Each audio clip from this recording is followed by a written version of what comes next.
Eu queria dar as boas-vindas aqui, o bom dia a todos que já estão aqui na sala. Nós vamos iniciar este webinar falando sobre cyberataques, né, as consequências que extrapolam aqui o mundo digital.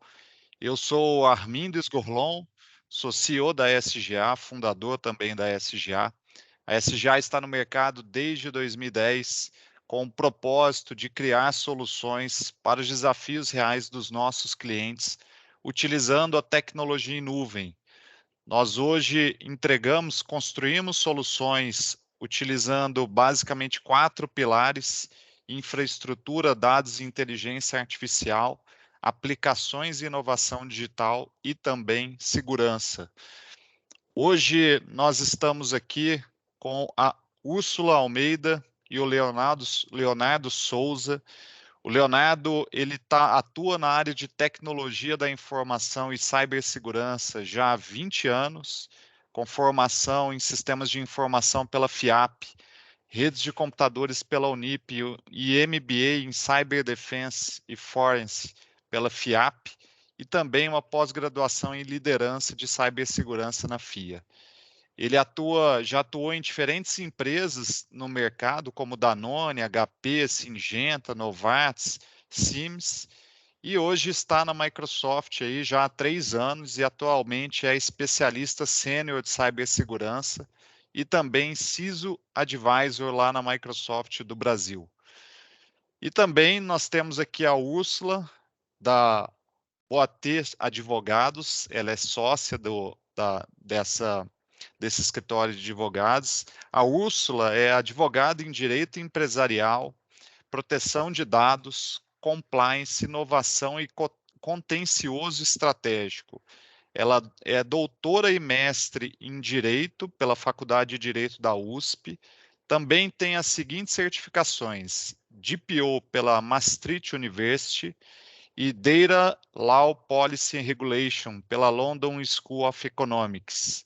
Ela é membro da Comissão de Litigância Estratégica da OAB de São Paulo e coordenadora do Grupo de Estudos Avançados de Processo, GEAP, da Fundação Arcadas da USP. Muito prazer, Úrsula e Leonardo, sejam muito bem-vindos aqui. Obrigado pela presença e disponibilidade de vocês também. Queria agradecer a todos os participantes que já estão aqui com a gente também. Esse webinar será gravado e posteriormente disponibilizado para todos. Bom, para dar início, muito já se fala, né, de cyberataques e o risco de ransomwares para o mundo corporativo. Porém, muitas vezes essas consequências elas vão muito além do mundo virtual. Para nos ajudar a conhecer o que existe de mais moderno em termos de tecnologia, a gente vai conversar hoje com o Leonardo, da Microsoft, sobre os melhores caminhos que uma empresa pode adotar para se proteger. Mas caso você seja atacado, a sua empresa seja atacada, quais são as consequências legais de um ataque? Existem outras além da LGPD que se aplicam nesses casos? Os contratos entre empresas podem tratar de incidentes de segurança também? Qual o melhor caminho para seguir após ter informações dos seus clientes expostas na internet? Essas são algumas das perguntas que a Úrsula aqui também vai nos ajudar a responder. Pessoal, segundo especialistas, o Brasil é o segundo país do mundo com mais ataques virtuais. E um ataque pode chegar a custar aí até 10 milhões de dólares para sua empresa. Diante disso, eu já queria aqui direcionar a primeira pergunta para o Leonardo, né, para entender dele qual é a importância, né, de uma empresa elevar o nível de segurança para evitar os ataques cibernéticos. Quais são os caminhos e as principais soluções aí adotadas nas empresas que estão dando os primeiros passos numa jornada de segurança? Léo, bom dia, por gentileza.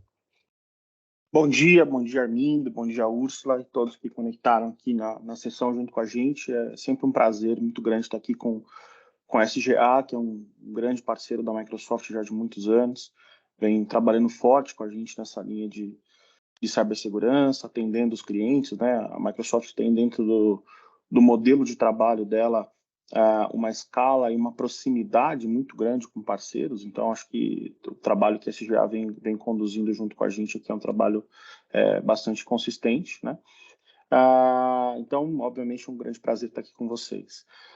Com relação à postura de segurança, né? Muito se fala da postura de segurança, hoje é um tema comum, existem várias soluções do mercado que prometem muitas coisas. Eu acho que eu gostaria de começar justamente falando um pouquinho disso, Armindo. Hoje os clientes eles precisam entender, né, e muitos clientes precisam entender, até tive uma conversa recente com o CEO de uma grande empresa aqui, e ele tinha sido passado por um ataque recentemente, 2, 3 semanas, e ele me falou, olha, eu consegui uma aprovação aqui dos investidores, e agora eu tenho um cheque em branco aqui, Leonardo, pode preencher aqui, você só vai me dar contrapartida que eu nunca vou ser atacado, nunca mais vou ser atacado, né? Quando me interessa o valor, eu consigo aprovar, mas eu só preciso que você me garanta que eu nunca vou ser atacado. E essas máximas, assim, às vezes elas acabam tomando, de fato, a cabeça de grandes executivos, né? Quando, na verdade, isso não pode acontecer. Eu falei para ele, olha, eu não posso garantir para você que você nunca vai ser atacado. O que a gente pode fazer é trabalhar para mitigar determinados ataques, mitigar riscos de forma proativa. E, além disso, a gente começar com a visibilidade, que é o primeiro tema da parte da postura de segurança. Como que a gente vai proteger um ativo? Como que a gente vai proteger algo? Se a gente até sair da área de tecnologia, como a gente protege algo sendo que a gente não sabe quais são os riscos que aquele ativo corre, né? Qual que é a exposição dele? A gente não tem essa visibilidade. Então, o primeiro ponto que eu gostaria de compartilhar com a nossa audiência hoje é que não existem soluções milagrosas, né? Então, assim, existe um conjunto de soluções dentro de uma estratégia de segurança da informação. A gente precisa pensar em qualquer ação que a gente vai fazer de segurança da informação, para voltar lá atrás e lembrar das pessoas, dos processos e da tecnologia. Então, a tecnologia, ou seja, as soluções, muitas vezes, do que a gente chama aqui de CSPM, né? Cloud Security Posture Management, é justamente uma parte de todo esse processo que a gente precisa entregar. Tá? Então, essa é a primeira coisa. Depois a gente vai na linha da visibilidade. Então, a gente precisa ter, de fato, uma claridade, e aí a gente pode rodar assessments, né? A Microsoft tem uma gama de assessments que ela oferece para clientes aqui, inclusive envolvendo parceiros como a SGA, né?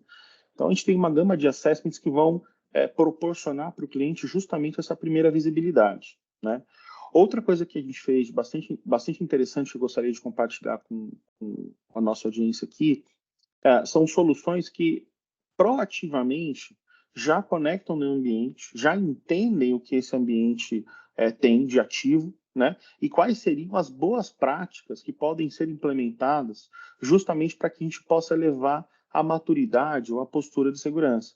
Ou seja, de repente, no dia a dia, nas configurações, vão passando gestões, vão passando pessoas, existem pessoas que têm mais acesso do que elas deveriam, existem soluções que não estão configuradas da forma correta, né? Então, uma coisa muito comum que acontece quando a gente desenvolve esse tipo de trabalho com os nossos clientes é justamente a gente descobrir que tem, sei lá, 10 administradores com permissões globais, por exemplo, né? E aí, quando a gente vai olhar, são pessoas que, em tese, não deveriam ter essa permissão, né? Então, da mesma forma que a gente trabalha quando a gente vai fazer uma governança de dados, né, que a gente precisa descobrir os dados, depois saber quem tem acesso a esses dados, depois a gente criar políticas para a proteção desses dados.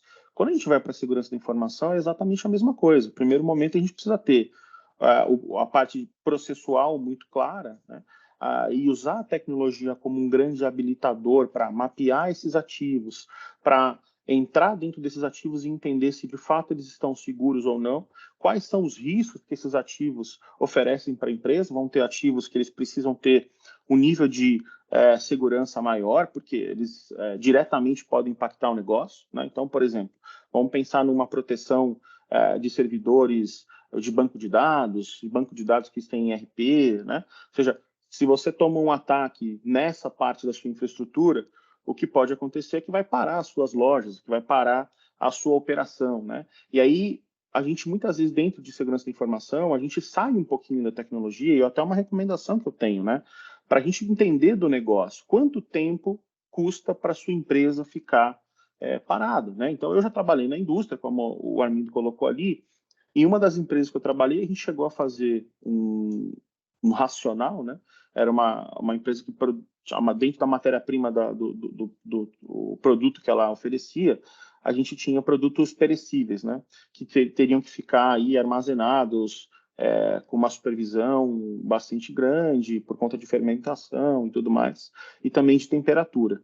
Ou seja, se essa empresa tomasse um ataque dentro da parte fabril, né, e que as câmeras frias fossem impactadas, a gente teria mais ou menos um impacto financeiro de R$100 mil por hora.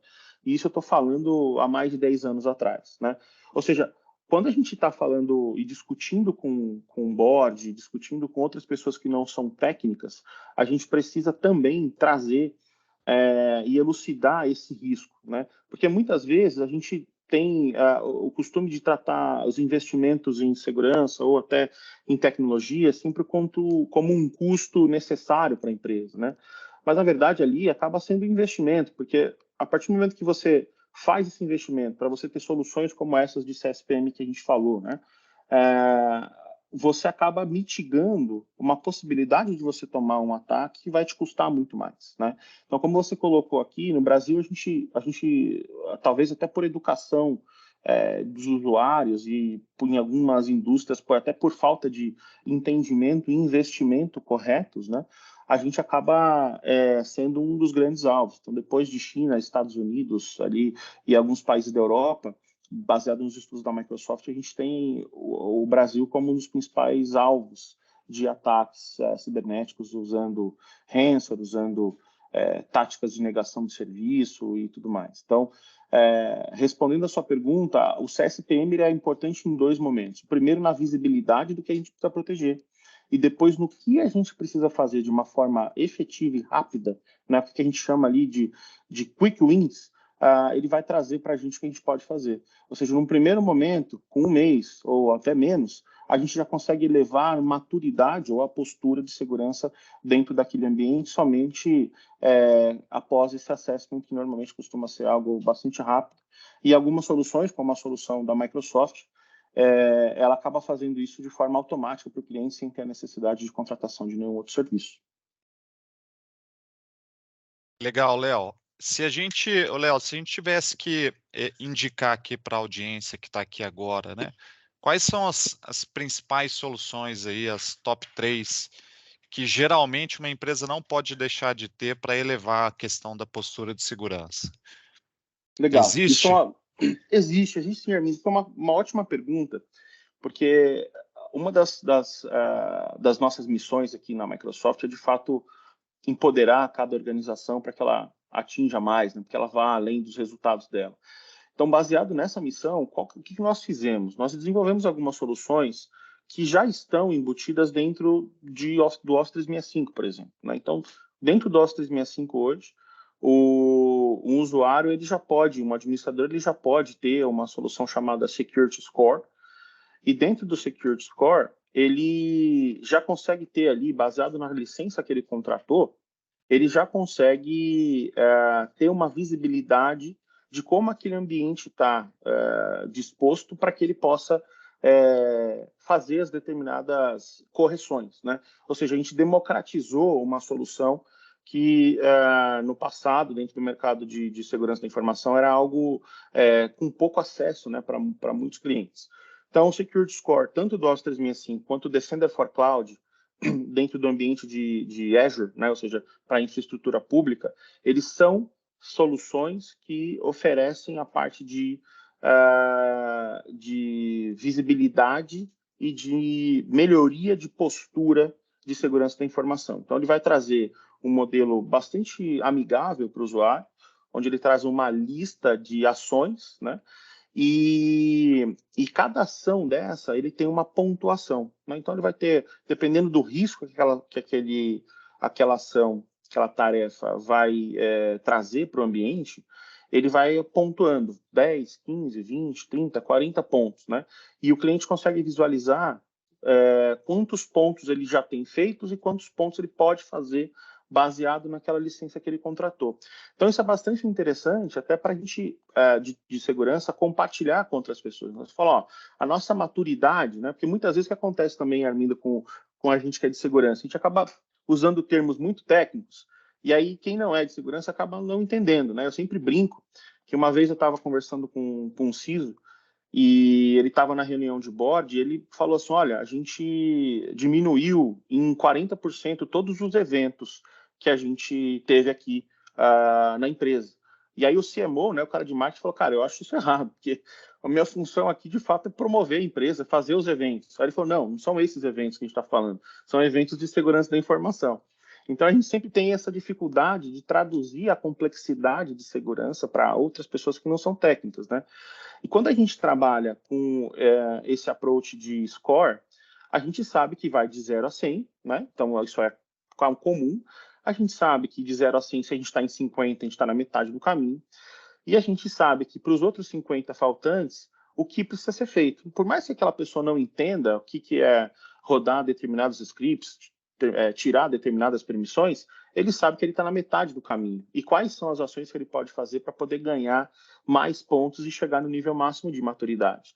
Então, dessa forma mais lúdica, vamos dizer assim, a gente consegue também impactar usuários que não sejam diretamente ligados à tecnologia, e o profissional de tecnologia ou de segurança da informação pode levar isso para que todos possam entender o momento atual e o momento futuro dentro da gestão da segurança da informação de uma companhia. Legal, Léo. Bom, nós estamos aqui com o Leonardo da Microsoft, ele é o atual CISO, né, da Microsoft no Brasil, e também com a Úrsula Almeida, que é mestre e doutora pela USP e também é DPO, né, especialista de DPO, tem essa certificação internacional. Úrsula, eu queria entender agora de você, numa visão legal, qual que é a importância da proteção dos negócios e do cliente. Armindo, obrigada primeiro pelo convite para participar aqui do evento com vocês, para falar dos aspectos legais. Obrigada, Leonardo, também pelo convite. Agradeço, obviamente, as duas empresas em nome de vocês. Mas indo direto ao ponto, quais são as consequências legais, né? Eu acho que eu vou começar mapeando onde que se encaixa um incidente de segurança num aspecto legal. Como eu não sabia se o público aqui ia ser muito mais focado no TI ou no jurídico, eu pensei muito mais que seria TI. Então, eu preparei alguns slides, porque eu acho que fica mais didático para a nossa compreensão. Vocês estão visualizando? Sim. Ah, legal. Então, vamos lá. Quando a gente fala em segurança de dados, existem algumas obrigações que são legais e contratuais em relação a medidas de segurança. Primeiro, que quando a gente está falando, até alguns pontos que o Leonardo levantou, né? Sobre a necessidade e a relevância de proteção de certos dados, até mesmo para a operação da empresa, né? Para o funcionamento do dia a dia mesmo das atividades. Então, claro que se você tem um incidente, um ataque que compromete as atividades da sua empresa, em sua empresa, você já está comprometendo a própria sobrevivência financeira dela. Mas, além disso, existem informações, né, dentro de uma companhia, de uma organização, que estrategicamente elas têm que ser mantidas de maneira sigilosa, não até por você ter, em todos os casos, uma propriedade intelectual, uma propriedade industrial, mas por questões estratégicas da empresa. Então, eu destaquei aqui algumas mais relevantes, que é o próprio segredo industrial, né? Você pode ter informações dentro da organização que faz sentido só algumas pessoas pontuais terem acesso, por questões estratégicas, competitivas. Segredo comercial também, né? Se a gente está pensando em alguém fora da indústria, também tem várias informações que, se reveladas para terceiros, podem te colocar numa desvantagem no mercado. E, além disso, as próprias informações financeiras e contábeis que, logicamente, dizem respeito aos administradores e às autoridades que recolhem os tributos, né? A não ser que você é uma companhia de capital aberto, que você tem obrigações mais específicas. Então, dentro de uma organização, você tem a necessidade de proteger esse tipo de informação, até para a sobrevivência do negócio, né? E pensando nisso, existem muitas formas de você criar uma proteção via contrato para essas informações. Então, uma mais óbvia, né? Todo mundo aqui já deve ter assinado ou já ouvido falar do NDA, que nada mais é do que um acordo, é um contrato entre partes, para que ou elas estão dentro de um projeto específico ou estudando um projeto específico, e dentro desse contexto são trocadas informações sigilosas sobre o negócio que está sendo feito ali entre as partes. E esse documento ele visa garantir que essas informações fiquem restritas àquelas partes daquele contrato ou daquele projeto, né? O NDA, ele normalmente segue lá um padrãozão, todo mundo já deve ter visto, que tem várias cláusulas em comum, mas com o avanço dos cyberataques e com a maior informatização das atividades, alguns NDAs a gente já tem trabalhado com cláusulas mais específicas em relação à segurança, principalmente porque a gente sabe que no Brasil muitas empresas ainda não têm um nível desejável de conhecimento de maturidade em segurança. Então, pode-se colocar, e eu tenho recomendado para alguns clientes colocar padrões de segurança dentro do NDA. Então, há certas informações que são trocadas ao longo daquele projeto, ao longo daquele contrato, não basta só você declarar, eu vou manter a sua informação segura.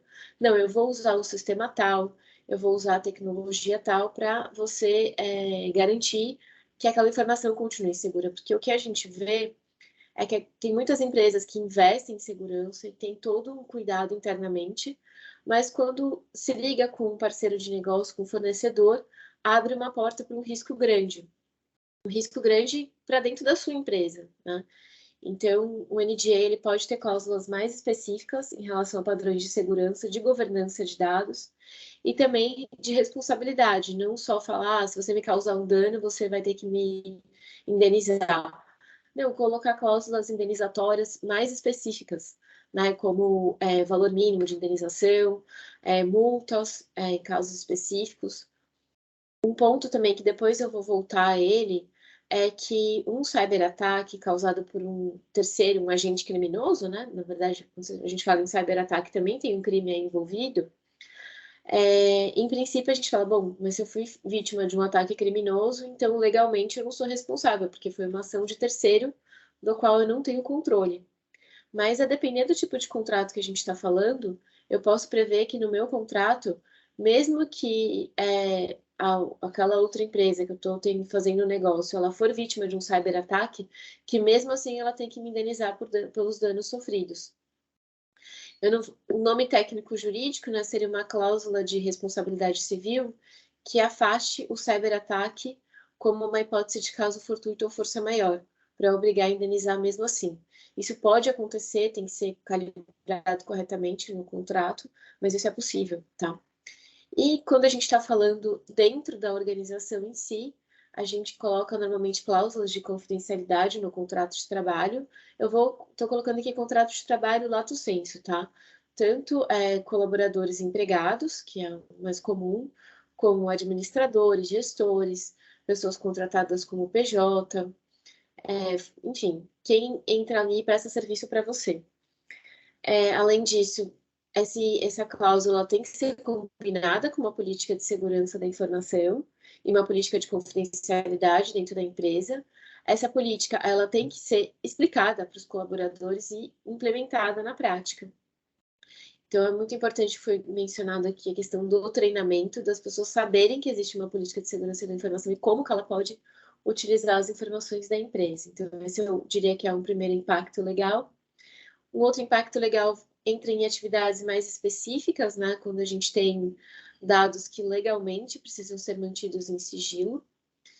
E se eles forem expostos, isso pode gerar um problema, mesmo diante de um contexto de cyberataque, para aquela organização que foi vítima do ataque.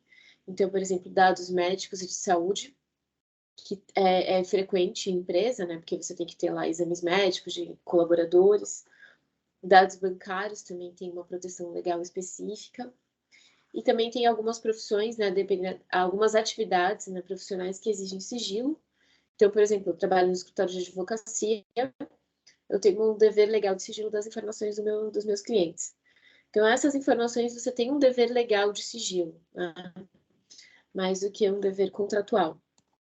Alguns setores também regulados já têm políticas de segurança da informação bem específicas, né? Políticas de segurança cibernética.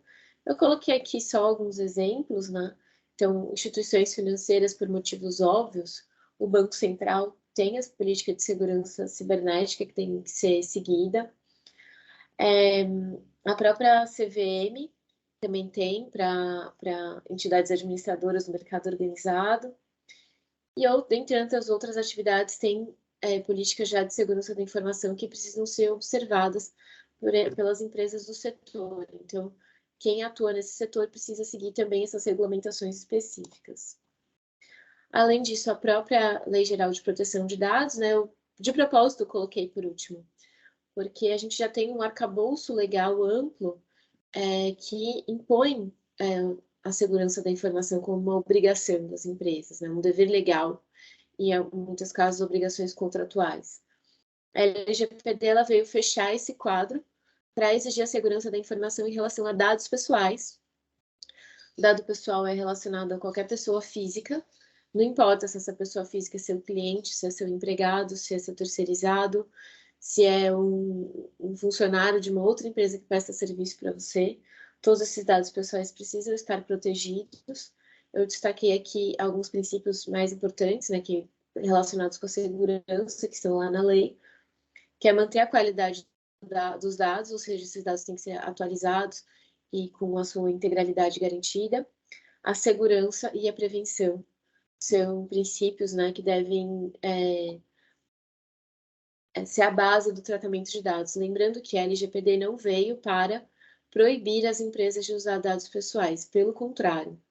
A LGPD veio para permitir que os dados pessoais sejam utilizados em circunstâncias justificáveis, né? E essas circunstâncias são várias. Só que a empresa que usa dado pessoal para exercer a sua atividade, ela também tem que ter, por outro lado, garantir para as pessoas que aqueles dados estão seguros, né? Então, é uma via de mão dupla, vamos dizer assim, que a lei estabeleceu. Quando a gente fala em termos de LGPD, acho que todo mundo já viu aquelas cláusulas de proteção de dados que já desde 2020 ou até antes, né, já tem que assinar lá aquele acordo de proteção de dados, que ou vem numa cláusula ou vem num aditivo contratual para regulamentar como que vai ser a proteção de dados entre as partes do contrato. Então, esse acordo de proteção de dados, ele visa estabelecer quem que é o controlador daquele dado, quem que é o operador, ou se são dois controladores, ou se a controladoria é conjunta, qual é o tratamento que está sendo realizado com aqueles dados, como é que tem que ser a governança deles, e algumas obrigações mais específicas. O que eu destaco nesse acordo de proteção de dados são 2 pontos. Um deles é que a gente vê que, por questões de ordem prática, muitas empresas criam o seu próprio modelo de acordo de proteção de dados. Esse aqui é o meu modelo para quando eu sou controlador, esse aqui é o meu modelo para quando eu tenho controladoria independente, esse aqui é meu modelo para quando eu tenho controladoria conjunta. Legal, eu acho que é uma medida válida, né, para gestão de contratos, mas a gente tem que entender que quando você tem um parceiro de negócio, um fornecedor mais estratégico, não basta ficar só com esses modelos. Você tem que ajustar algumas cláusulas e impor obrigações mais específicas a depender do tipo de tratamento que a gente está falando. Então, por exemplo, se eu tenho algum fornecedor ou algum parceiro de negócio que tem acesso a muitos dados dentro da minha empresa, não basta só eu dizer que ele vai garantir a segurança dos dados pessoais que ele acessa. Eu posso impor medidas de segurança bem mais específicas para garantir ou ter, né, um reforço a mais de que aquela proteção ela de fato vai acontecer na prática. Mas enfim, desculpa, que acabei falando muito, né? Me empolguei. Mas tem algum comentário a fazer sobre esses pontos? A gente também tem outras questões para tratar. Primeiro, quis deixar bem claro que segurança da informação não é uma escolha, é uma imposição. Muito bom, Úrsula. Ô, Léo, queria te perguntar, então, aproveitando até esse gancho já feito pela Úrsula, Como que a gente protege os dados de um cliente? Por exemplo, se a gente trouxer o universo aqui do varejo, né? Como é que a gente protege os dados dos clientes dentro de um e-commerce, por exemplo? Legal, legal. Um bom ponto. Acho que muita gente aí deve estar conectado com a gente, deve ter esse desafio, deve estar trabalhando nisso, né? E aí, assim, a gente tem que pensar que, obviamente, a gente está num ciclo, né? Então, até 5, 10 anos atrás, a gente não se preocupava com alguns tipos de ataque, né? Eram assuntos que a gente não tratava, de repente, que não eram tão relevantes, assim, para a nossa estrutura. Me lembro de fazer projetos em grandes empresas de varejo, dentro do varejo, de tipos diferentes de empresas, né? Onde no passado a maior preocupação que nós tínhamos era com a disponibilidade, né? Quão escalável era aquele ambiente e tudo mais. E hoje, além de tudo isso, que ainda continua, né? A gente também tem que se preocupar com quão seguro que essa informação está. Então, é um desafio grande, né? Porque quando a gente está falando de e-commerce, qual que é a primeira coisa que a gente pensa? A gente tem que colocar e deixar esse site, né, disponível. Para deixar esse site disponível, do ponto de vista de segurança da informação, a gente tem que ter determinadas ações para garantir que esse site se torne seguro e que o acesso sobre ele se torne seguro. Então, aqui dentro da Microsoft, por exemplo, a gente tem soluções como o Web Application Firewall e o Front Door, né, são duas soluções que vão, de uma forma menos técnica, né, eles vão higienizar o tráfego que está vindo para aquele seu site, né? Então, você tem ali um e-commerce, vamos pensar ali, a gente está chegando a datas importantes aqui, né? A gente tem aqui, além do carnaval que já está batendo na porta aí, muita gente já está até com a cabeça no carnaval, tenho certeza. Mas daqui a pouco a gente tem Páscoa, a gente tem Dia das Mães, que normalmente é uma data super importante para o varejo, né? E, enfim, aqui no mercado brasileiro a gente tem algumas datas importantes, né? Mas o que acontece é que a gente tinha que primeiro prever a quantidade de acesso que a gente vai ter. Antigamente a gente tinha mais ou menos alguns cálculos, mas agora a gente coloca uma camada de higienização de tráfego. O que é isso? Dependendo do que a gente receber, a gente vai ter muito tráfego sujo, como a gente fala, né? Então, talvez o cara que venha do leste europeu, da Ásia, né, da Rússia, ele não esteja com o objetivo de comprar alguma coisa no seu site, uma vez que você não vai entregar lá naquele país, né? E muitas vezes eles disparam esse tipo de conexão para poder entender, para poder capturar mais informações a respeito daquele site, né? Então, parte do trabalho desses invasores é justamente distribuir uma série de conexões para deixar esse site mais lento, né? E é importante também trazer até uma informação de fora, para o pessoal que não está acostumado, né? Aqui no Brasil, sinceramente, eu ainda não vi casos assim, mas fora do Brasil, principalmente nos Estados Unidos e na Europa, a gente vê essa questão do acesso ao dado do e-commerce, da disponibilidade desse e-commerce no que tange a segurança da informação, muito ligado à atuação de grey hats, né? O que são grey hats para quem não está dentro do nosso mundo aqui? Eles são como se fossem os mercenários dentro de um contexto de guerra, né? Ou seja, é o cara que ele pode jogar tanto do lado da defesa quanto do lado do ataque.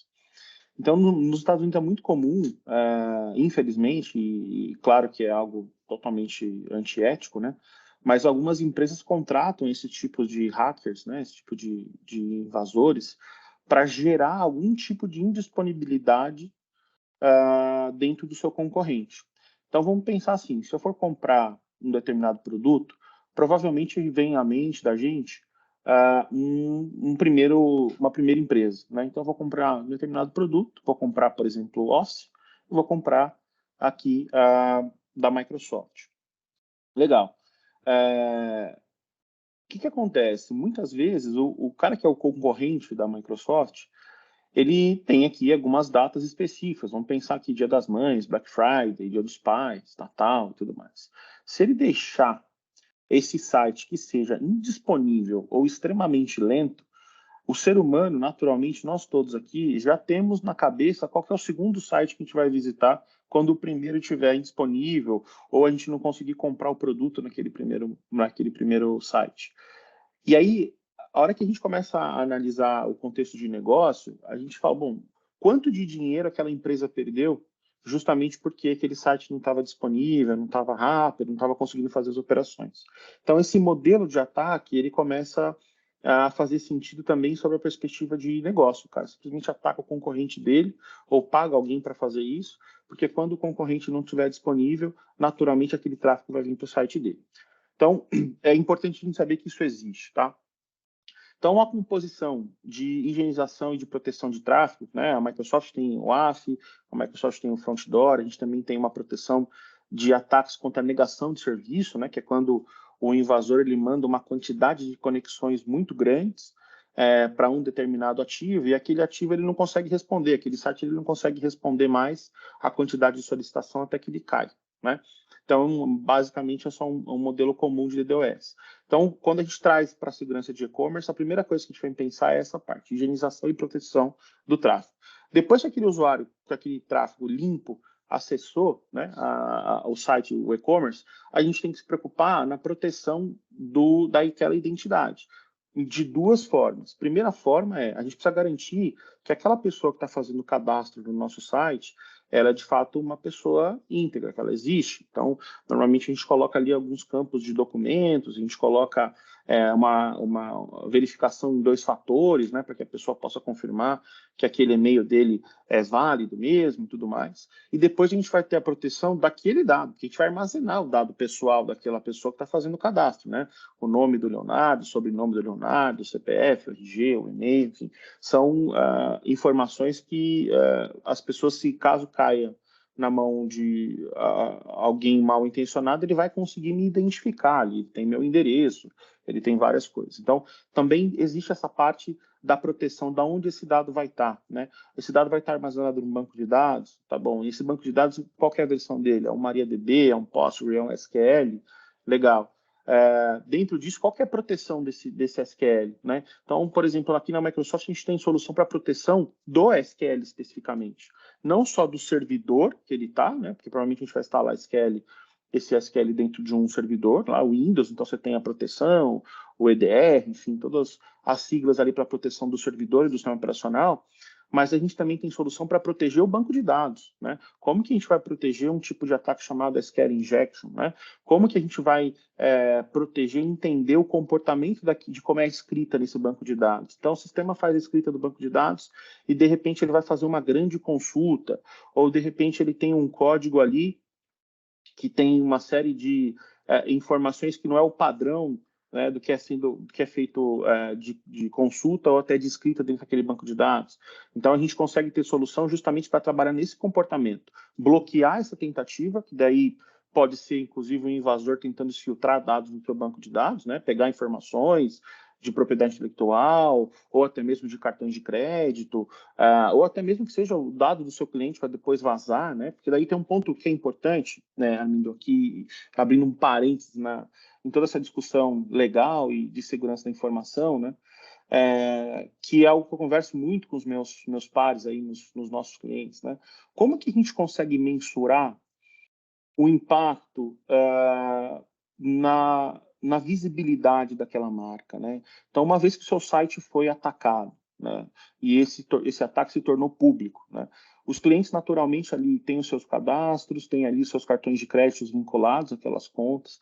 Então, você como consumidor, né, muitas vezes eu chamo os CIOs, os CEOs para poder pensar nisso, né? Você como consumidor, você colocou todos os seus dados ali dentro daquela determinada empresa, e essa empresa é atacada, né? O quão confortável você fica com isso, né? Qual que é o impacto para o negócio? Quantas empresas iriam fazer negócios com você e vão deixar de fazer porque, naturalmente, né, elas vão se sentir inseguras, né? Por mais que o cara fale, não, eu vou comprar naquela determinada loja, naquele determinado mercado, que seja, né?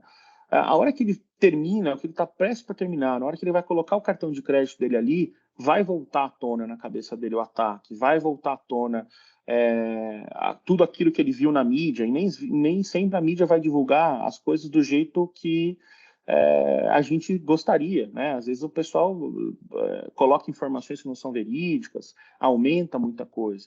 Então, como que a gente pode mensurar isso para o negócio, né? Então, esse ponto é importante também. Depois que a gente consegue proteger, Armindo, a parte de conexão e a parte dos ativos, a gente também tem condição, através de uma solução chamada Azure Active Director Business to Customer, ou Business to Business, dependendo do modelo de negócio que a empresa tem, a gente consegue garantir a integridade e a segurança no acesso daquele usuário. Ou seja, a gente pode colocar algumas configurações de segurança para que o usuário possa ter a tranquilidade de colocar os dados dele ali dentro de um processo de autenticação seguro, né?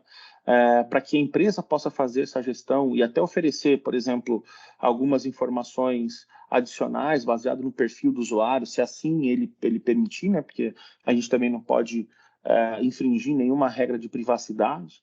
Então, toda essa solução, uma solução de login, né? Quando a gente entra no site, clica no login e entra naquela página para você digitar o seu usuário e senha e tudo mais, a gente pode colocar segurança ali também. A gente pode colocar, por exemplo, duplo fator de autenticação para aquela pessoa depois não processar você ou se sentir insatisfeita com a sua operação, com o seu e-commerce, dizendo que ele não é seguro e alguém usou o usuário dele para poder fazer compra usando o cartão de crédito dele que estava salvo lá, né?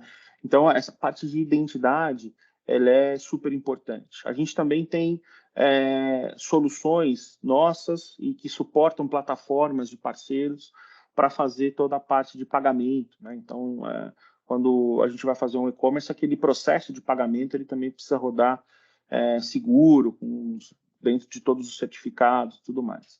Então, de forma geral, e obviamente a gente tem muito a discutir em cima desse tema de e-commerce, é isso, né? A gente aborda esses temas principais.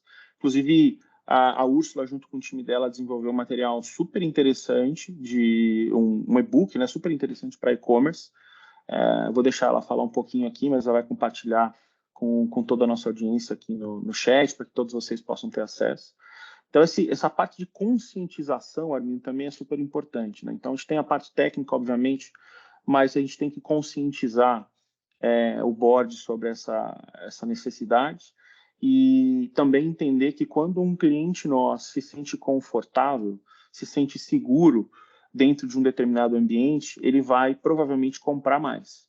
Então, é mais ou menos esse caminho que eu aconselho os nossos amigos aqui no webinar a seguir. Muito legal, Léo. Úrsula, pegando esse gancho, né? Considerando aí uma empresa que teve aí recebeu um ataque cibernético e teve seus dados vazados, né? Ela pode ser punida? Quais são as consequências aí legais que essa empresa pode sofrer com o vazamento de dados? Bom, vou primeiro aproveitar até o gancho do Léo para falar sobre o material. Eu vou colocar o link aqui, tá? Eu fiz um material junto com um outro sócio do escritório, falando um pouco sobre as novas tendências do e-commerce e os aspectos legais. Claro que a gente fala da importância da segurança, né, para a compra do cliente, isso é essencial para o e-commerce. Então, quem quiser baixar, tá lá no nosso site. Bom, falando um pouco sobre as consequências legais, eu vou voltar aos meus slides, porque acho que vai ficar mais didático, né? Bom, a primeira consequência legal, eu vou sair um pouco do óbvio, tá? E vou começar falando primeiro dos contratos, para depois a gente falar das consequências previstas em lei. Por que eu estou dando essa ênfase na questão do contrato? Porque é quem vem te procurar primeiro, né? Quem sabe que você sofreu ali um ataque, se esse ataque, além de prejudicar a empresa que foi diretamente vítima, também pode ter prejudicado outras empresas que ela tem uma parceria, uma relação contratual. Então, isso é quem vai te procurar primeiro, depois de um cyberataque, bom, você sofreu um cyberataque, sinto muito, mas eu também fui prejudicado com essa história. E o primeiro ponto que eu coloco até de como uma dúvida, porque não tem uma resposta pronta para todos os tipos de caso. É preciso analisar caso a caso. Quando a gente fala no incidente de segurança, a depender do tipo de atividade e do tipo de relação contratual que você tem, esse incidente pode ser considerado uma quebra de contrato, né? Então, o incidente por si só a depender do tipo de contrato que você tem, por exemplo, se por causa do incidente você não conseguiu prestar os serviços ali por dias, né? Então, você tem ali já uma primeira possibilidade de ser uma quebra de contrato.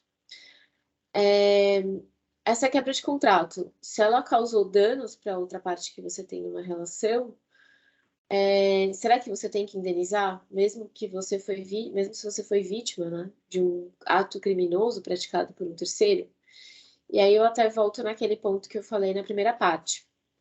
Um cyberataque, ele é considerado um ato de terceiro que não decorre, que você não tem controle, né? É um criminoso que vai lá e entra no seu sistema. Mas até que ponto, por exemplo, se o seu sistema ele não tem proteções básicas, se isso é uma coisa evitável ou inevitável? Então, isso pode ser considerado legalmente um caso fortuito ou força maior, como a gente diz lá na legislação civil, ou não. Isso é considerado uma negligência da sua empresa. Então, existe essa linha de discussão legal se você foi vítima de um ato, de um ataque hacker por uma negligência atuou no seu sistema ou se isso foi um caso fortuito. E a resposta dessa pergunta vai fazer toda a diferença no final, porque isso pode implicar em você ter que indenizar a outra empresa que você tem, que tem uma relação contratual e que causou, e que também sofreu danos com esse cyberataque de uma maneira indireta, ou não, né? Ou você não tem que indenizar. Ou se o seu contrato tiver cláusula que fale cyberataque não te exime do dever de indenizar, isso pode ser previsto em contrato, e aí você vai ter que indenizar de qualquer jeito. Eu posso ter um cyberataque e a outra empresa que eu tenho contrato dizer que isso é uma justa causa para rescindir o contrato, para querer cobrar multas que estão lá previstas, né? Então, a partir do momento de cyberataque, a primeira coisa que você tem que fazer, lógico, é tentar restabelecer a sua operação, né? Fechar as portas que estão ali abertas, recuperar o que é possível, mas você já vai ter que sentar junto com o seu jurídico e pensar como que você vai lidar com essas empresas que foram diretamente afetadas, que você tem essa relação contratual. Como que vai ser em cada caso. Ou não, ou se você é a empresa que está lá, não sofreu o cyberataque, mas o seu parceiro de negócio, quem você tem contrato, sofreu o cyberataque, isso te prejudicou de alguma maneira, você tem que entender com o seu jurídico o que pode ser feito. Quando é importante até a gente mencionar, isso já vem acontecendo, né? O seguro contra cyberataque, e agora também tem o seguro vou chamar assim, genericamente, de seguro LGPD, né? Se você sofreu um incidente, você pode ter um seguro, e inclusive, a depender, por exemplo, do tipo de serviço que você contrata, você pode exigir que a empresa que você tem o contrato tenha esse tipo de seguro, e você analisa as coberturas que estão lá naquele seguro. Então, eu já estou falando de uma cláusula já bem mais avançada, saindo daquele modelão, né, que eu comentei, que as pessoas usam modelão para LGPD, modelão para NDA. A depender do tipo de informação que a gente está falando, de responsabilidade civil, a gente pode ir mais um pouco além e exigir ali um seguro para aquela atividade. Então, quando esse seguro, ele pode ser acionado, também é um ponto que pode ser examinado. Depois vem, claro, os seus clientes e os seus colaboradores que tiveram lá os dados afetados de alguma maneira. Se a gente está falando em e-commerce, por exemplo, como o Léo comentou, exposições de dados de cartão de crédito, de débito, histórico de compras daquela pessoa. Isso é um prejuízo grande para o cliente. E por que não falar do colaborador, né? A gente já tem casos de vazamento de dados e todos os tipos de dados do funcionário, renda dele, endereço, quem são os dependentes, isso também expõe a pessoa a um risco grande. Então, tanto os seus clientes quanto os seus colaboradores, a depender do caso, eu sempre falo a depender do caso porque nunca a gente pode falar genericamente, né? A depender do caso, podem pedir indenização pelos danos sofridos. Ah, mas eu fui vítima de um cyberataque e não foi culpa minha. Ainda assim, isso é um ponto de discussão, e é um ponto de discussão, inclusive, judicialmente, né? O cliente via uma ação de responsabilidade civil e o colaborador via uma reclamação trabalhista, né? Para pedir um tipo de indenização. Ou o ex-colaborador, né? Dificilmente o colaborador vai processar a empresa durante a vigência do contrato. Danos coletivos, né? Se a gente está falando de um incidente e de um tipo de cyberataque que compromete um volume muito grande de dados de pessoas, isso é comum, por exemplo, em empresas que prestam serviços públicos, né? Por exemplo, uma concessionária de energia elétrica, ou, enfim, uma concessionária, ou, por exemplo, um plano de saúde, uma seguradora de plano de saúde. Isso pode gerar danos coletivos e não só os titulares pedirem essa indenização, mas as entidades competentes. No caso, o Ministério Público, né, o principal, pode pedir tanto abrir inquérito para investigar quanto entrar com ação judicial. E também associações, sindicatos, no caso de trabalhadores. A gente teve aquele caso, eu acho que foi 2020 ou 2021, que vazou um volume muito grande de dados e a suspeita é que havia vazado banco de dados do Serasa, isso não foi confirmado até o momento, mas houve uma ação milionária que está em trâmite ainda na Justiça, uma ação civil pública, por associação de defesas do sigilo de dados, de proteção de dados, e essa ação está em trâmite na Justiça Federal de São Paulo. Então, isso é uma questão também a se pensar. Responsabilidade da alta gestão. Eu até gostei que o Léo comentou, né, que ele conversou com o gestor de empresa e falou: o board aqui autorizou um orçamento ilimitado se você falar que eu não vou sofrer um ataque, né? Claro que ninguém pode prometer esse tipo de coisa, mas a gente sabe que nem todos os gestores têm essa consciência da importância e das consequências, né, que pode ter um cyberataque para o negócio. E então, quando a gente está falando de uma companhia aberta, ou seja, com ações negociadas em bolsa, se você tem um cyberataque e esse ataque ele compromete a sua operação e esse comprometimento pode impactar nos negócios da empresa, nos resultados da empresa, isso pode acontecer, né? Vamos para o e-commerce que fica fora do ar por dias, né? E aí tem uma diminuição das vendas, porque os clientes ficam com medo. Se esse cyberataque, mesmo que for de uma ação criminosa, pode comprometer os resultados daquela empresa, o administrador, a direção, tem uma obrigação legal de notificar o fato relevante ao mercado. Não quer dizer que eles vão ser responsabilizados por isso, de forma alguma. Mas pela lei das sociedades anônimas, eles têm que notificar esse fato relevante ao mercado e o que aconteceu, o que está sendo feito para minimizar, claro. E se eles não notificarem, aí sim eles podem ser responsabilizados. Mas o fato de notificar não atrai responsabilidade para eles. E também tem aí uma certa discussão, né, de responsabilidade dos gestores da empresa, porque é aquela discussão que eu falei sobre caso fortuito, força maior ou negligência, vale também para esse caso. Se eu estou falando de um cyberataque que aconteceu, que comprometeu um volume muito grande de informações, e foi porque a empresa não fez investimentos básicos em segurança corporativa, será que não é uma ação negligente dos gestores na administração da empresa? Será que eles podem ser responsabilizados porque não aprovaram o budget, não negligenciaram esse assunto? Né? Então, porque o cyberataque ele entra ali por uma janela. Mesmo que você tenha o melhor sistema do mundo, essa janela pode acontecer, mas também você pode deixar muitas portas abertas para esse tipo de ataque criminoso, e isso é um problema. Então, isso é um ponto que a gente vai ver crescendo cada vez mais, porque à medida que os acionistas e à medida que o mercado começa a perceber que a empresa está negligenciando esse assunto, isso está causando prejuízo, é um problema para os gestores. Por fim, acho que eu vou finalizar com a LGPD, né, só para a gente ficar aí dentro do tempo do evento. Quando você tem um incidente de segurança e o cyberataque é um incidente de segurança, você tem que notificar para a NPD no prazo de até 2 dias úteis. Eu coloquei aqui 2 exemplos que estão lá no site da NPD sobre quando que eu preciso reportar um incidente. Pode ver que os exemplos aqui são bem compatíveis com o cyberataque. Nessa notificação tem que ser preenchido um formulário com várias informações para a autoridade, né? Eu fiz um print aqui desse formulário, uma parte dele. Ainda tem mais umas 2 páginas. sobre todo tipo de informação. Então, se esse cyberataque comprometeu dados pessoais, você tem que notificar a NPD em 2 dias úteis e preencher esse pequeno formulário aqui com todas essas informações. Então, se a empresa não tem nenhuma medida de adequação à LGPD, ela não consegue nem começar a preencher esse formulário, né? Então, se ela já tem uma medida de adequação à LGPD, ela já tem um guia aí para junto sentar com o DPO dela e organizar a resposta desse formulário.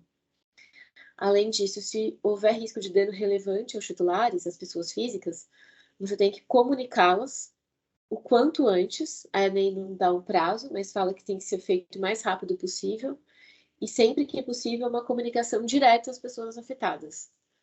Não pode ser feito comunicações via mídia, via imprensa, se você não tiver como alcançar essas pessoas, mas se você tiver como alcançar, tem que informar e tem que colocar ali nessa informação uma série de dados que estão também lá no site da ANPD.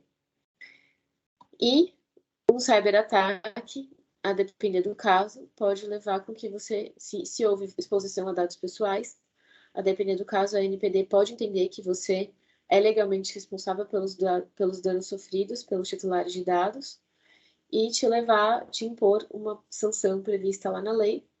E é claro, a que mais preocupa é a multa de até 2% do faturamento, que pode chegar a 50 milhões de reais por infração, tá? 50 milhões de reais por infração. E lembrando que tudo que eu estou falando aqui são coisas que se somam. O fato da NPD aplicar multa, você ainda vai ter que indenizar os titulares que sofreram danos efetivos. Você ainda pode ter um dano coletivo, também você vai ter que indenizar. Você também pode ter danos aos acionistas. Então, são coisas que vão se somando. E não são ou uma coisa ou outra. É isso. Muito bom, Úrsula. Eu tenho 2 perguntas para você aqui, pegando o gancho do que você acabou de falar, né? A primeira delas a NPD já está multando as empresas, né, em função de questões ligadas à LGPD, se não tem um prazo para ela começar a multar? E a outra pergunta, juntando nessa e pegando o gancho do que você falou, né, da importância das empresas investirem em tecnologia ou investirem em soluções que vão aumentar a proteção delas. Recentemente eu estava dentro de uma empresa discutindo sobre segurança com o cliente e o cliente fez uma abordagem muito interessante em relação a esse ponto, né? Estrategicamente, a empresa estava olhando para o investimento em soluções de segurança como também um fator de redução de risco ou um fator em que ela podia comprovar que ela estava envidando seus melhores esforços para elevar a sua postura de segurança e, consequentemente, mitigar, né, as consequências legais aí de um potencial vazamento de dados ou um potencial dano aí a ela e a terceiros em virtude aí de um ataque cibernético. Então, o tanto que essa abordagem de você fazer investimento em soluções de segurança também te dá uma prerrogativa de mostrar, né, para a sociedade de forma geral e para os órgãos competentes o tanto que você está fazendo da sua parte de investindo, né, e se colocando aí à disposição para poder melhorar sempre a proteção das informações. Muito boa essa pergunta. Eu vou começar pela lei. Eu até esqueci aqui de passar um outro ponto. Tá, eu vou responder as suas 2 perguntas, mas outras consequências também que eu mapeei para vocês. Se você é uma entidade regulada e o cyberataque, por exemplo, se você é uma empresa que presta serviço público e o cyberataque fez que você interrompesse a prestação desse serviço público, como, por exemplo, vou citar energia elétrica pela facilidade. Além de ter que pagar todas aquelas consequências legais, você pode também ser multado, por exemplo, pela ANEEL, pela interrupção da prestação de serviço, tá? Então, se você é um serviço regulado, se esse cyberataque também pode implicar numa violação de norma regulatória específica daquele setor. O poder público pode restringir a sua contratação, porque você pode ser considerado um agente de risco, e se a gente vai começar a entender melhor agora nos editais, que estão, nos novos editais que vão começar a sair daqui em diante, e o poder público incorporando medidas de segurança, políticas de segurança, E à medida que eles forem amadurecendo, vão criar esse tipo de restrição também. Perda de competitividade, que outras empresas vão ter medo de te contratar, né? A depender do caso de incidente que você sofreu. E também isso pode ser uma barreira para o compliance. Mas indo para suas perguntas, a NPD já está fiscalizando as empresas, tá? Então, as pessoas ficam assim, mas a NPD não está acontecendo nada. Porque, só para vocês compreenderem. As multas que estão previstas lá na LGPD, que são essas daqui, que eu falei da multa, advertência, tal, elas entraram em vigor no dia 1º de agosto, desculpa, tá 2022, não, é 2020, mas eu vou corrigir aqui. Ela entrou em 1º de agosto de 2020. E aí, para essas sanções serem aplicadas, dependia da ANPD regulamentar 2 pontos. Como que ia funcionar o processo administrativo? Porque não é assim, teve um caso de possível violação à lei, a ANPD vai lá e multa. Existe o direito à defesa, o direito ao devido processo legal. Então, a ANPD precisa abrir um processo administrativo, mostrar para a empresa do que ela está sendo investigada ou do que ela é suspeita de ter feito de violação à lei. Essa empresa vai poder se defender nesse processo administrativo e aí sim vai ter a aplicação da penalidade. Né? Então, é um procedimento burocrático, como qualquer processo administrativo que tem no âmbito do Estado. E esse processo administrativo, tanto que regulamenta a aplicação da sanção quanto a fiscalização, foi regulamentado no dia 28 de outubro de 2021. Então, essa regulamentação já existe, tem várias previsões interessantes lá, inclusive possibilidade de denúncia anônima por violação à LGPD, que foi uma coisa nova que não existe na lei e foi prevista nessa regulamentação. E a ANPD, ano passado, fez audiência pública para discutir a segunda regulamentação que estava pendente, que é a regulamentação sobre como que ela vai fazer a dosimetria da penalidade. Se a multa pode ser até 50 milhões de reais, significa que a multa pode ser de 100 reais até 50 milhões. Ou a multa pode ser uma advertência ou uma multa de 20 mil reais. Como que você vai decidir qual penalidade aplicada? Tem que ter critérios. Existem vários critérios já previstos na LGPD, mas se entende que é melhor regulamentar esse assunto para haver uma certa uniformidade na aplicação. Parâmetros, né, objetivos. Essa regulamentação ela está para ser publicada agora em março, tá? E o diretor da ANPD já deu entrevista dizendo que existem processos em andamento na ANPD para aplicar a sanção. Então, já existem processos abertos, processos administrativos abertos para investigar e apurar a violação à lei contra organizações específicas. Por enquanto, a gente não sabe quem são essas empresas que estão sendo investigadas e respondendo o processo na ANPD. Mas, ao final desse processo, se a ANPD entender que realmente houve violação à lei, ela vai aplicar a penalidade e essa informação vai se tornar pública. Então, embora a gente não... eu não conheço nenhuma empresa que foi multada pela NPD. Não, porque a NPD é algo bem recente que ela regulamentou, o processo administrativo, e já existem processos abertos em andamento. E a NPD agora, em fevereiro, iniciou o ciclo de fiscalização. A NPD tem cumprido toda a agenda dela. Desde 2020, que ela criou as agendas, todos os itens que a NPD se propôs a fazer, ela tem feito dentro do prazo que ela se propôs a fazer. Então, é uma autoridade que está muito comprometida a exercer de forma eficiente e correta a sua função. Então, agora que ela iniciou a fiscalização, realmente ela está fiscalizando, a gente não sabe dizer por que setor que ela começou, por que potenciais violações que ela está preocupada, a gente não sabe dizer. Então, na dúvida, a gente sempre orienta os clientes a continuarem com o processo de adequação, seguirem com o programa de privacidade. E aí, respondendo até a sua outra pergunta, mas se eu tenho lá um sistema de segurança, será que eu posso usar isso como uma justificativa? Ou para não ser penalizado, ou para a penalidade ser menor? Sim, porque um dos critérios que estão previstos lá na lei é você ter medidas de boas práticas e governança. Então, se você tem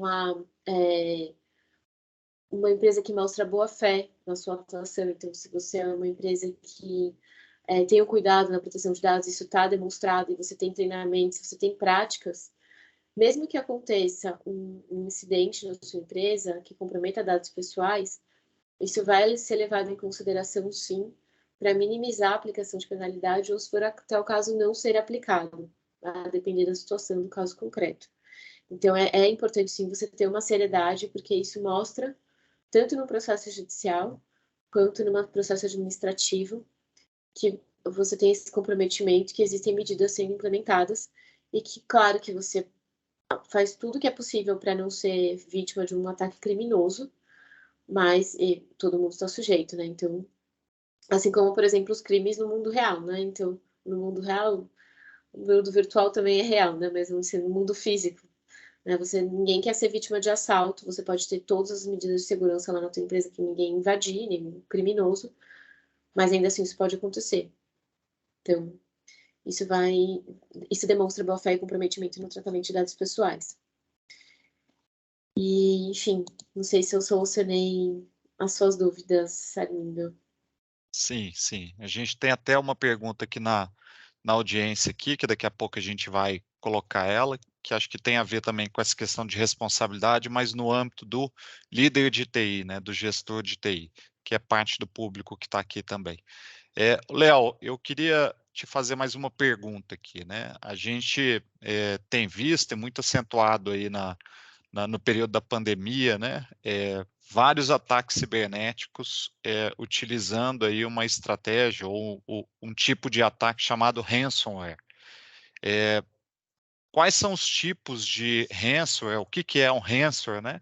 Como que as empresas elas podem se preparar de uma maneira proativa para minimizar aí também os riscos de um ataque de ransomware e garantir que os dados dela estejam protegidos?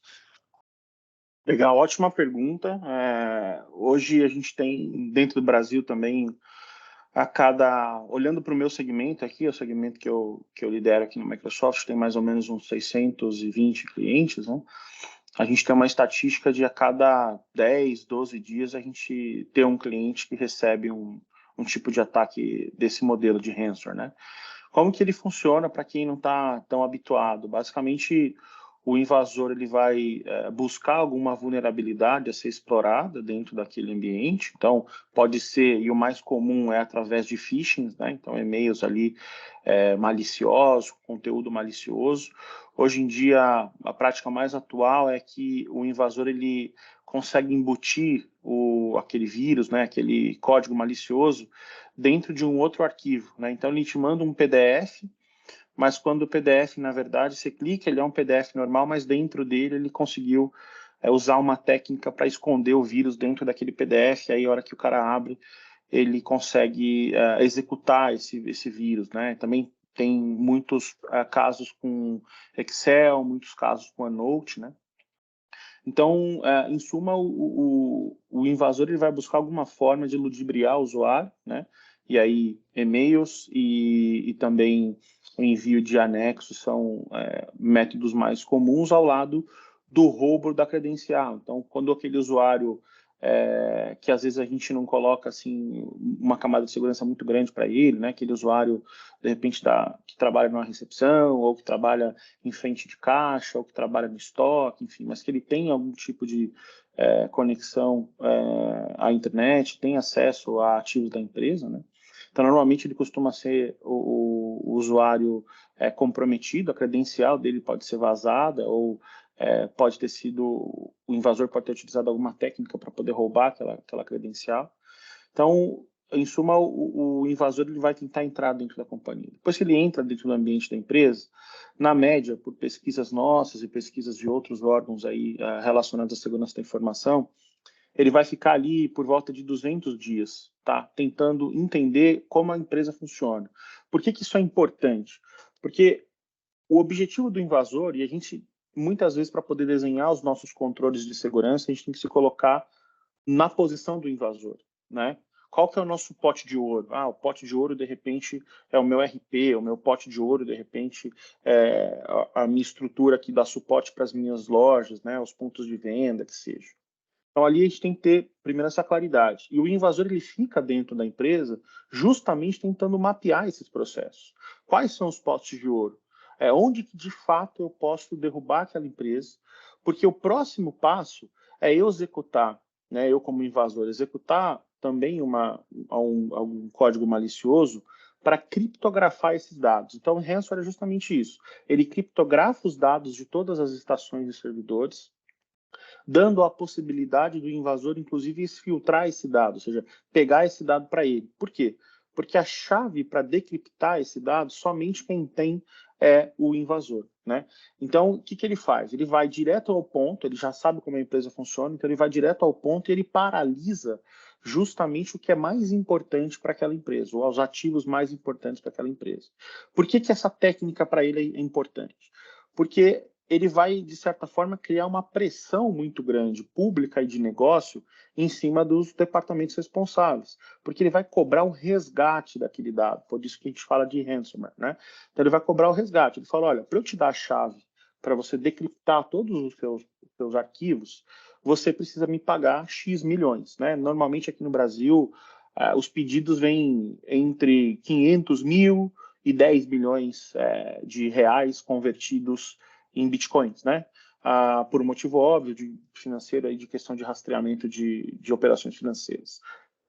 Então, bom, a gente já começa a pensar assim, bom, 10 milhões, né? Aquele meu projeto de segurança custava 1% disso, né? Então a gente já tem que pensar, por isso que eu falei que lá atrás, dependendo do risco, se você mapeia bem o risco, a gente está falando de um investimento, né? Muito melhor eu gastar de repente 100 mil, 200 mil, não sei, num projeto de segurança que vá ter a visibilidade para você detectar esse tipo de ataque, isolar esse tipo de ataque, do que depois você receber ali uma conta de 10 milhões para pagar e que você não deve pagar. Tá? A gente também tem essa estatística aqui, cerca de 92% dos casos onde o cliente faz o pagamento de ransomware, ele não recebe a chave de novo. Né?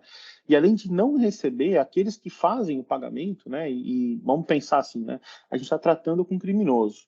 O criminoso, estatisticamente, ele não é ético. Né? Então, a gente vai fazer o pagamento daquele resgate, vamos dizer assim, torcer para que ele envie, né, a chave.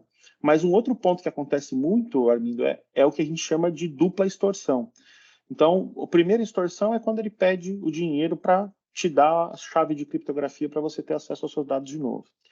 E a segunda parte é o seguinte, ele fala, olha, você pagou somente pela chave para decriptar seus dados, mas eu ainda tenho seus dados comigo.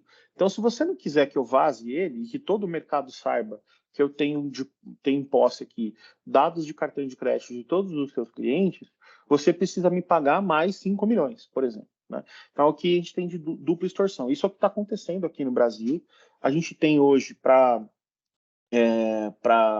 informação aqui da nossa audiência, basicamente 3 ou 4 grupos que estão trabalhando. Na verdade, hoje são 4 grupos, né? A gente teve uma ação muito grande do governo dos Estados Unidos para desarticular um grupo russo chamado Hive, né? Que trabalhava bastante aqui no Brasil.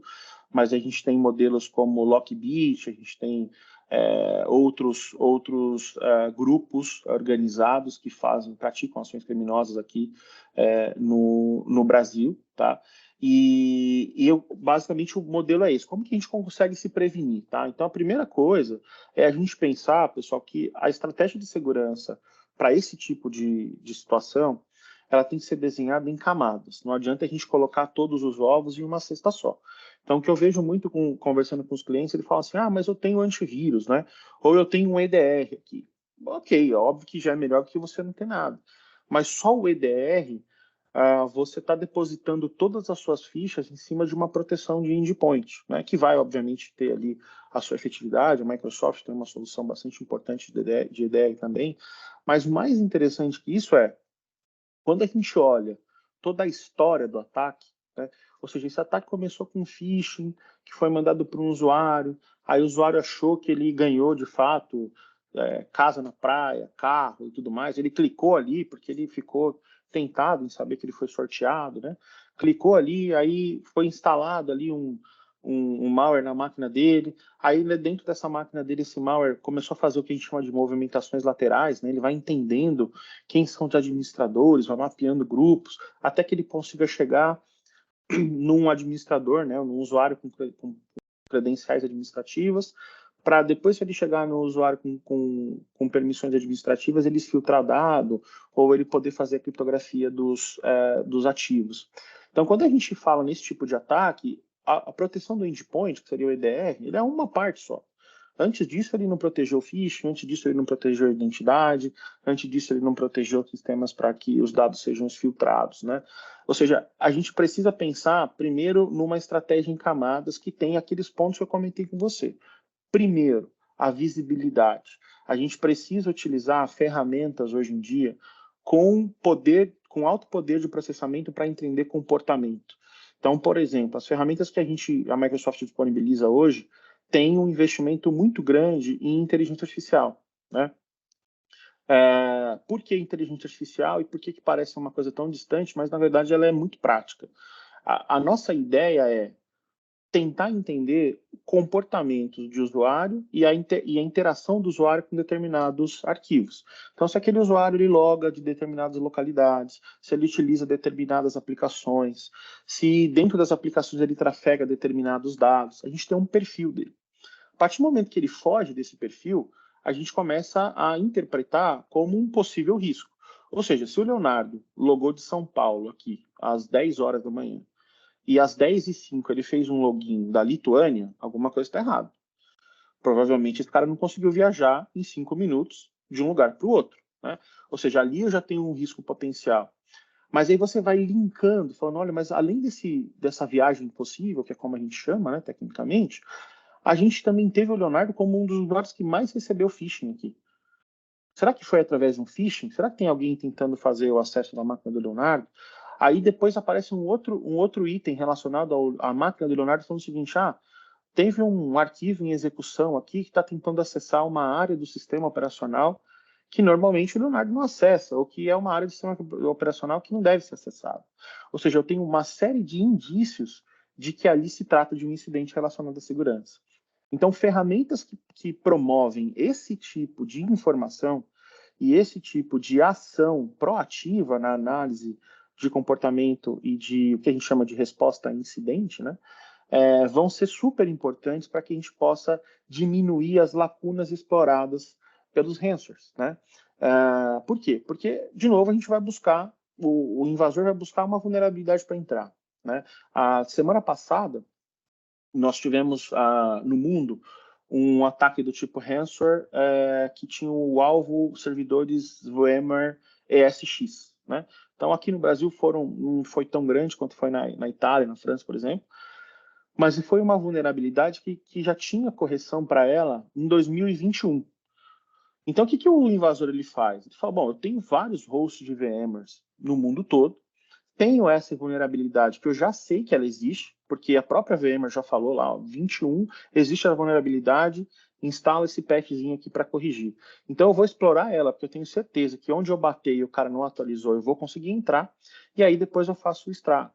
Então também a visibilidade com relação a quais são as vulnerabilidades que você tem no seu ambiente, de como você pode corrigir, também vão ajudar muito dentro desse processo de proteção contra ataques do tipo ransomware. Muito bom, Leonardo. Excelente. Eu queria agora puxar as perguntas aqui para a gente poder interagir dentro delas, mas eu queria fechar já respondendo uma das perguntas aqui, que correlaciona principalmente ambientes em nuvem, né? Uma gestão de FinOps também correlacionado com cibersegurança, né? E aqui se está até uma experiência que a gente teve aqui com um dos clientes, que obviamente a gente não pode falar, mas a gente identificou uma ameaça cibernética de vazamento de dados, olhando um desvio de consumo do cliente em nuvem. Então, a conta dele começou a subitamente aumentar, né, de uma forma inesperada, e a gente conseguiu identificar aqui, através de uma saída de dados, né, de dentro do data center dele para fora, que existia uma anomalia, algo não comum, e através de uma gestão de FinOps, né, através de uma gestão financeira, a gente conseguiu fazer um drill down e chegar num caso onde o cliente estava, assim, com uma ameaça cibernética no ambiente, né? Então, quando a gente fala de soluções, de ferramentas, né, Léo, como você bem comentou, não necessariamente são só soluções de segurança. Elas são as mais importantes e as prioritárias, né? Mas você ter uma boa gestão e uma gestão mais ampla do seu ambiente também faz toda a diferença para que você possa correlacionar fatores e conseguir enxergar e entender aquilo que está acontecendo no ambiente também, né? Bom, eu queria puxar uma pergunta, Léo, aí você comenta sobre isso aqui também, Tá né? bom? Uhum. Temos uma pergunta aqui da audiência, perguntando qual que é a responsabilidade do gestor de TI no caso de um cyberataque, né? Mesmo depois que o alerta, que ele alertou os executivos da corporação em relação ao investimento, a tecnologia, e teve um cyberataque. Como é que vocês enxergam aí essa questão da responsabilidade dele? Acho que responsabilidade legal, depois ela só pode complementar, mas aqui no Brasil a gente não tem uma responsabilidade legal pelo gestor da tecnologia, né? Então, uma vez que ele, a menos que ele seja o envolvido naquele ataque, ou seja, ele ajudou de forma intencional, né, aquele invasor a obter dados. A gente teve um caso recente agora da SP Trans, não sei se todos acompanharam, mas todo mundo tratou como se fosse um incidente cibernético, né?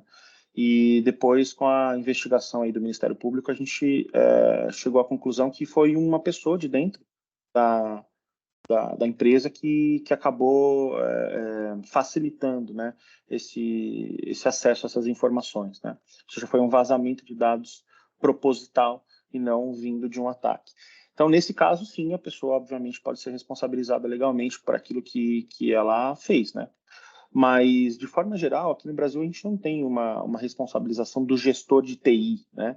É claro que quando a gente trabalha com empresas privadas, a percepção de diretores, a percepção do board, a própria pressão que o mercado faz, ela pode impactar na responsabilização daquela pessoa e o máximo que normalmente acontece é a demissão dessa pessoa, tá? Mas não implicações legais. Então, a gente pega, por exemplo, ataques como o do Uber, que aconteceu no ano passado, o time de segurança, sim, foi demitido, né? E aí, por conta de um modelo comum nos Estados Unidos, de responsabilidades, de principalmente executivos, aí sim houve ali um processo contra o responsável pela segurança da informação daquela empresa, tá? Mas acho que o que eu posso dar de dica para quem está nessa situação agora, que infelizmente é uma situação comum ainda em algumas indústrias, é a primeira formalização daquilo, né, do que de fato pode acontecer, né? Então, muitas empresas elas, só passam a agir depois que o problema acontece de fato. Então, se você tem isso bem formalizado, fala, olha, aqui é onde a gente pode parar a empresa, se você conseguir acesso às informações relacionadas a custos, né? Então, se eu sou uma rede varejista, por exemplo, né, que parte das minhas 30% do meu faturamento vem do e-commerce, quanto que custaria cada hora esse e-commerce parado? Dentro de um ataque cibernético, quais são os valores relacionados a ransomware, por exemplo, ou quanto custaria, né, como a Úrsula colocou aqui, uma possível sanção do órgão regulador aí da ANPD, caso ocorra vazamento de informação pessoal. Então, colocar isso de uma forma muito clara, sair um pouco, talvez, do techniquez, a gente que é muito técnico tem, às vezes, essa dificuldade, mas mostrar quais são os impactos reais no negócio e o que a gente poderia fazer para mitigar essas ações. Uma vez que isso está formalizado, eu penso que o gestor de TI ele não tem muito mais o que fazer, né? Ele pode levar ao conhecimento do board esses riscos e então aguardar para que ele se sensibilize e faça os investimentos. Caso não aconteça, de fato, a gente entende que o apetite a risco daquela companhia ele é bastante grande, portanto, ele vai comprar esse risco ao invés de fazer o investimento no momento correto. Muito bom. O Léo colocou aí pontos, sei que o tempo está se esgotando, mas acho que o Leonardo colocou pontos, todos que eu concordo. Eu vou chamar atenção para só alguns destaques, tá? Se esse cyberataque ele decorreu de uma ação deliberada de um colaborador interno, seja da área de segurança ou de outra área, a depender do caso, você pode se configurar uma ação criminosa, tá? Então, a responsabilidade criminal ela pode tramitar, independentemente do funcionário ser demitido ou não, provavelmente sim, né? Quando a gente fala na responsabilidade do gestor de segurança, ele tem que realmente documentar a informação sobre os investimentos, as medidas que precisam ser adotadas por uma proteção dele futura, porque se acontecer um incidente grave, ele pode depois ser demitido por justa causa, a depender da situação, se for comprovado. Alguns pontos, lógico, que tem que ser documentado, para ele evitar de não só ser demitido, mas também ser demitido por justa causa. E no Brasil, pela legislação trabalhista, é muito difícil de você conseguir responsabilizar civilmente um gestor que é funcionário seletista, né? Muito difícil, pela proteção da própria CLT. Então, o máximo que acontece é a pessoa ser demitida por justa causa. Mas algo que quem trabalha com segurança da informação precisa considerar é que se você está trabalhando numa companhia em que a segurança da informação é um assunto totalmente negligenciado e que a empresa quer comprar esse risco, pense no futuro da sua carreira também, porque depois que essa empresa vier a sofrer um incidente, quem era o gestor era você. Então, na hora que você for procurar um trabalho novo, você tem lá no seu currículo uma empresa que sofreu um incidente. Estou falando de algo não tão jurídico, mas é algo que é analisado no processo de RH, tá? E de compliance. E, logicamente, quando a gente está falando em gestor, diretor, né, estatutário, alguém nomeado pelo board, aí sim, se você está falando de um gestor de TI do board, aí ele pode sim ser responsabilizado diretamente de uma forma mais séria. Muito bom, Leonardo, Úrsula, doutora Úrsula, né? Como bem uma pessoa mandou uma questão aqui. Queria agradecer vocês pela contribuição, pelas explicações, explanações em relação a esse tema de super importância. Tenho certeza que agregou muito valor para todos nós aqui, essas informações. O mundo de segurança ainda é cheio de mitos, né? Que precisam ser desmistificados para que as pessoas possam tomar, né, melhores decisões e gerir melhor esse risco que é a ameaça cibernética. Então, queria agradecer, se vocês tiverem uma mensagem final para deixar também. Muito obrigado pela presença de vocês e a presença de todos aqui nesse webinar de cyberataque. Eu que agradeço, Armindo. Super obrigado pelo convite. Obrigado também àqueles que depositaram aí uma horinha do seu dia, uma horinha e pouquinho do seu dia aí para poder ouvir a gente. De fato, eu penso muito no contexto de comunidade, gosto muito nesse contexto de comunidade. Acho que cada um de nós tem uma parcela importante de responsabilidade em cima disso.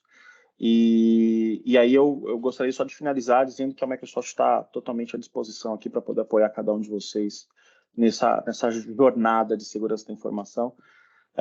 Então, deixo meus contatos à disposição aqui para que a gente possa trabalhar junto com a SGA em cada um dos projetos que vocês eventualmente têm. Forte abraço e bom dia a todos e também à doutora Úrsula. Obrigada, Armindo, pelo convite. Obrigada, Leonardo, também pelo convite. O que eu posso dizer é só agradecer a atenção de todos e também estou à disposição, aí todos vocês têm meus contatos. Aqui eu trabalho no escritório de advocacia, então agradecer pelo convite e a participação de todos. Muito obrigada, Úrsula, Leonardo. A gente teve algumas perguntas aqui no chat e que a gente vai responder depois por e-mail individualmente a cada um. Muito obrigado a todos, uma ótima quarta-feira, boa semana, até mais.